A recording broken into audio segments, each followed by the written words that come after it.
अस्सलाम वालेकुम। मैं हूं फैसल तारिक। आज 13 दिसंबर बरोज हफ्ता फैज हमीद केस के अंदर जी नून लीग को भी रगड़ा लगने जा रहा है।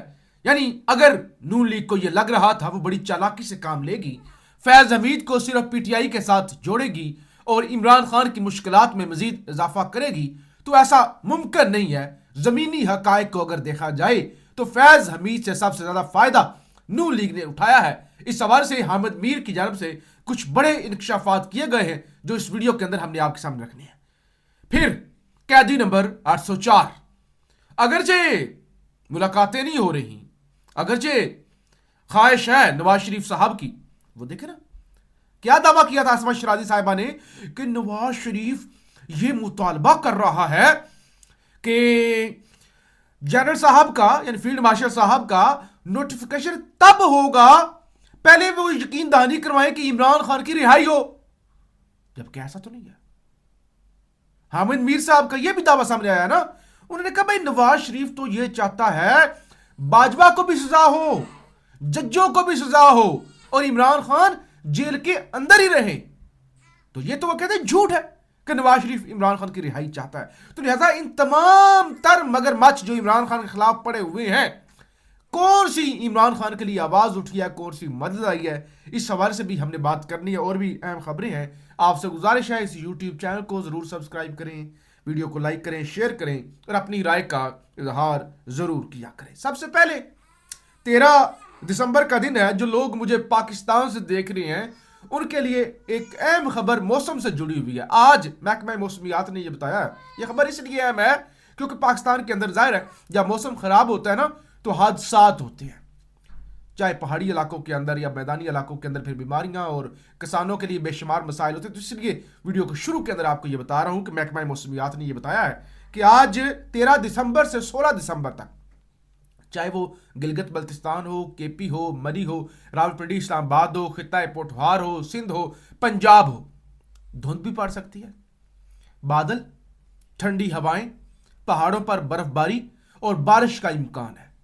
एक तो सर्दी, अचानक सर्दी बढ़े तो बीमारियां आपको पता है वो भी होता है, सर्दी लोगों को लगती है।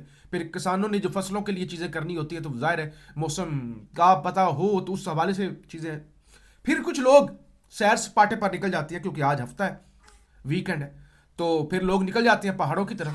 फिर बारिश हो जाए, बर्फबारी हो जाए तो सड़कें जिस तरह की वो हो जाती हैं, फिसलन हो जाती है, फिर बेशुमार हादसात होते हैं। तो इसलिए मैंने कहा कि आपको सबसे पहले ये बता दें। अक़वाम मुत्तहिदा से जी, अक़वाम मुत्तहिदा यूएनओ से, दुनिया का जो सबसे बड़ा अदारा है, वहाँ से आवाज़ उठी है इमरान खान के लिए और वहाँ से एक बड़ी मुफस्सल रिपोर्ट जारी की गई है। अक़वाम मुत्तहिदा की तशद्दुद से मुतल्लिक खसूसी रिपोर्टर एलिस जिल एडवर्ड्स का हुकूमत पाकिस्तान से यह मुतालबा किया गया है कि साबिक वज़ीर आज़म इमरान खान की हिरासत के दौरान गैर इंसानी और तजलील अमेज हालात की इत्तलात पर फौरी और मौसर कार्रवाई की जाए। उन्होंने मुतनब्बे किया है कि ऐसे हालात तशद्दुद और दीगर गैर इंसानी या तजलील अमेज सलूक के ज़मरे में शुमार होते हैं। तो उन्होंने कहा इमरान खान के साथ जो हो रहा है, मेरे पास पूरी तफसील है उस रिपोर्ट की, और आप जाए ना जरा यूनाइटेड नेशन इंसानी हकूक वाले चैप्टर में उनके पेज पर, तो उनकी वेबसाइट पर भी ये रिपोर्ट आपको नजर आ जाएगी। उन्होंने कहा I call on Pakistani authorities to ensure that खान्स conditions of detention fully comply with international norms and standards। तो मैं ये कहना चाहता हूं पाकिस्तानी अथॉरिटीज को कि जो आलमी म्यार है ना या हकूक है उसके मुताबिक ही खान को ट्रीट किया जाए। और बड़ी लंबी चौड़ी तफसील है कि 26 सितंबर 2023 को इमरान खान को अडियाला जेल जो है वो मुंतकिल किया गया था और उसके बाद बारहा उनकी मुलाकातें बंद की गई हैं और लंबे लंबे टाइम के लिए उन्हें कैद तन्हाई के अंदर डाला गया है। रिपोर्ट के अंदर लिखा गया कि Imran Khan aged 72 has a history of significant health issues including a serious spinal injury from 2013। तो 2013 से वो जो क्या कहते हैं उनका एक्सीडेंट हुआ था और उसके बाद 2022 के अंदर जो गन शूट हुआ था, जो असैसिनेशन अटेम्प्ट हुई थी, पूरा रिकॉर्ड दिया गया कि इमरान खान वो आपको पता है स्टेज से गिर गए थे। तो उसके बाद 2022 में वो जो गोलियां चल गई थी वजीराबाद, तो उन्होंने कहा उनकी एक हिस्ट्री ये भी है, एक उम्र 72 साल है, پھر یہ واقعات ہیں، تو لہٰذا عمران خان کے حوالے سے فوری طور پہ ہم طاقتوروں کو، ہم حکومت پاکستان کو جو ہے وارن کرتے ہیں کہ اس حوالے سے ہمیں کوئی شکایت موصول نہیں ہونی چاہیے۔ اچھا جی، حامد میر کہتے ہیں یہ جو فیض حمید، آپ ابھی خواجہ آصف نے نا بڑی لمبی چوڑی پریس کانفرنس کی فیض حمید کے خلاف، کہ فیض حمید تو اب جنرل بھی نہیں رہا۔ فیض حمید کہتے ہیں اچھا چلاکی سنیے گا کیا چلاکی؟ کہتے ہیں عمران خان پروجیکٹ عمران خان کا انچارج جو تھا وہ، اور فیض حمید تھا، نواز شریف کو نکالنے والا فیض حمید تھا۔ ایک تو جو لوگ سمجھدار ہیں وہ جانتے ہیں فیض حمید سے سب سے زیادہ فائدہ جو ہے وہ خواجہ آصف اور سارے جرنیلوں سے یہ فائدہ اٹھاتے ہیں، باجوے سے بھی کال کی نا کہ میں ہار رہا ہوں، وہ آپ نے پتا ہوگا آپ کو نا کہ میں ہار رہا ہوں، یہ تو اب رپورٹ ہو چکا ہے ہر جگہ پہ، اور ابھی جو موجودہ جرنیل ہیں بعد میں یہ ان کو بھی گالیاں دیں گے، سب سے زیادہ فائدہ اٹھانے والے۔ تو اچھا ایک چلاکی اور دو نمبری دیکھیے، وہ بھائی جب نواز شریف نکلا تھا نا اس وقت کون تھا آرمی چیف؟ باجوہ۔ آئی ایس آئی کا چیف کون تھا؟ ڈی جی کون تھا ذرا چیک کر لیں، غالباً نوید مختار صاحب تھے یا ان سے پہلے والے تھے، چیک کر لیں۔ فیض حمید کب آئی ایس آئی کا چیف بنا ہے؟ عمران خان کے دور میں، وہ جب نکل چکا تھا نواز شریف، حکومت کب کی ختم ہو چکی تھی، اس کے بعد آیا نا شاہد خاقان عباسی، تو لوگوں کو بے وقوف سمجھا ہوا ہے۔ فیض اس وقت جونیئر کا افسر ہوگا، اندازہ کر لیں۔ کہتے ہیں جی سب کچھ، وہ کہتے ہیں نہیں باجوہ نے کچھ بھی نہیں کیا، باجوہ نے کچھ بھی نہیں کیا، یعنی باجوہ کے سر سے وہ فیصل واڈا بھی کرے نہیں، وہ سب کچھ فیض ہی کر رہا تھا، باجوہ کو پتہ ہی نہیں تھا۔ یہ تو اچھی دو نمبری ہے، یعنی فوج کے سربراہ کو پتہ نہیں نیچے کیا ہو رہا ہے، اس کو کلین چٹ دے دو۔ اور یہ لیکن حامد میر کہتے ہیں میں اس کابینہ میں، یہ جو موجودہ کابینہ ہے نون لیگ کی، میں اس کابینہ میں ایسے وزیروں کو جانتا ہوں جو شہباز شریف کو کہہ رہے تھے کہ جنرل فیض حمید کو آرمی چیف بنا دیں۔ شہباز شریف ان سب کو جانتے ہیں اور کہہ رہے ہیں یہ سب سے زیادہ آج کل آگے بڑھ کے مار رہے ہیں کہ وہ فیض پکڑا گیا، فیض کو سزا ہو گئی، فیض تو اب جرنیل بھی نہیں رہا، یعنی وہ جنرل کا ٹائٹل واپس لے لیا گیا نا، تو اب آپ نہیں کہہ سکتے کہ جنرل ریٹائرڈ فیض حمید، بس جسٹ فیض حمید ایک مجرم جس کو 14 سال کی سزا ہو چکی ہے۔ اور اس پر اچھا پھر کیونکہ اب ہر طرف آوازیں اٹھ رہی ہیں نا کہ نون لیگ کے اندر تو وہ آرمی چیف بنانے کے لیے بھی، اور بہت سارے، ابھی ایک جگہ میں پڑھ رہا تھا کہ نون لیگی ایک سابق جرنیل گئے فیض حمید کے پاس، تو فیض حمید نے کہا میں تو نون لیگی ہوں، میری تو ساری فیملی نون لیگ سے ہے۔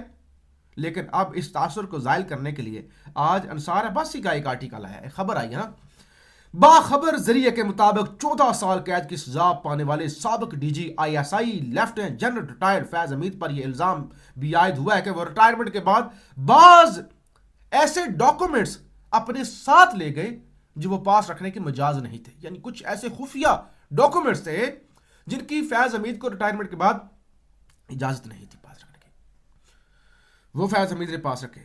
کہتے ہیں کہ ریٹائرمنٹ کے باوجود فیض نے ریٹائرمنٹ کے بعد تقریباً 50 سیاستدانوں سے رابطہ رکھا، جن میں سے بیشتر کا تعلق پاکستان تحریک انصاف سے تھا، اور کہہ رہے ہیں 2023 کے اندر آرمی ایکٹ کے اندر ترمیم ہو گئی تھی کہ خفیہ ایجنسی کا جو سیاست ادارے کا چیف جو بھی ہوگا وہ 5 سال تک سیاست میں حصہ نہیں لے گا، لیکن انہیں فوری طور پہ بار انہیں روکا گیا، تو یہ پی ٹی آئی کے ساتھ رابطے میں تھے، یعنی وہ کہانی ملائی جا رہی نا فیض پی ٹی آئی رابطے نو میں، وہ ایک ڈرامہ جو اب بہرحال کریٹ کرنے کی کوشش ہو رہی ہے، تو وہ آج پورا انہوں نے تاثر دیا۔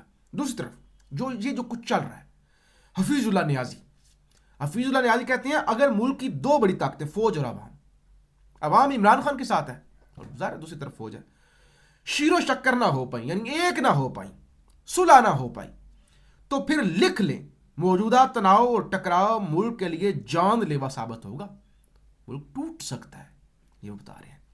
1971 مشرقی پاکستان میں عوام اور فوج کے درمیان جو خلیج دیکھنے میں آئی تھی، آج کا تناؤ ٹکراؤ بد اعتمادی اس سے زیادہ نہیں تو کم بھی نہیں ہے۔ حفیظ اللہ نیازی تجربہ کار لوگ ہیں، ہم تو دیکھیں نا जुमा 4 दिन हुए हैं सहाफत करते हुए और आंखें खोले हुए। लोगों ने पाकिस्तान टूटते हुए देखा है, पाकिस्तान बनते हुए भी देखा है, पाकिस्तान बिखरते हुए भी देखा है, आज पाकिस्तान की हालत है वो भी देख रहे हैं। तो हफीजुल्लाह न्याजी कह रहे हैं ये जो नफरत है उस वक्त भी इतनी थी, अब हो सकता है ज्यादा हो या उतनी ही हो, कम नहीं है। तो मुल्क किसी और सिमत में जा सकता है। जिस तरह से आज जो है वो नोटिफिकेशन जो रात को वहां ने रिपोर्ट किया था, वो पीटीआई का नया 23 रुकनी, अब अकबर एस बाबर उसके खिलाफ भी खड़े हो गए कि उस पर इमरान खान लिखा हुआ है, इमरान खान की हदायत के मुताबिक, और कहते हैं 2018 का एक फैसला है साकिब निसार का कि नायल शख्स, सजा याफ्ता शख्स पार्टी की फैसला साजी के अंदर किरदार अदा नहीं कर सकता। तो ये चीज़ें हैं। और एक पाकिस्तान बार काउंसिल का इलेक्शन भी है। सलमान अकबर राजा ने एक लिस्ट भी जारी किया कि इनके अलावा कोई और बंदा जो है वो स्टेक होल्डर नहीं है। शाह महमूद कुरैशी की रिकॉर्ड आज फिर नहीं पेश किया गया, आज फिर, यानी 2.5 सालों से अदालत में रिकॉर्ड नहीं पेश किया जाता उसकी जमानत के लिए, और अदालतें बस मुंह पर ताला लगाती हैं, खामोशी इख्तियार करती हैं और अगली डेट दे देती हैं बस। और फिर आज रावलपिंडी के अंदर और इस्लामाबाद में मेट्रो बस जो चलती है, जिसको वो जंगला बस भी कहते हैं, वो बंद है। खबर इसलिए है मैं कि वो जो मजदूर है ना, जो मुलाजमीन है, वो एहतजाज कर रहे हैं। पता है क्या मुतालबा है? हमारी तनख्वाहें पंजाब के कानून के मुताबिक 40,000 की जाए। 40,000 कुछ भी नहीं होता, 40,000 कुछ भी नहीं होता, $150 भी नहीं बनता। वो कह रहे हैं भाई हमारी इतनी कर दो। इसका मतलब यह है कि सरकारी इदारों के अंदर भी जो सरकारी मुलाजमीन है बेचारे, बाकी तो खांचे लगाते हैं ना, वो इतनी तनख्वाह भी नहीं है। तो क्या मुतालबा? या तो वो कह रहे 1 लाख कर दो, वो कह रहे 40,000 कर दो। बहरहाल मुल्क की ये सूरत हाल है जब बदमाशियाँ अयाशियाँ कर रही है। पाकिस्तान जिंदाबाद।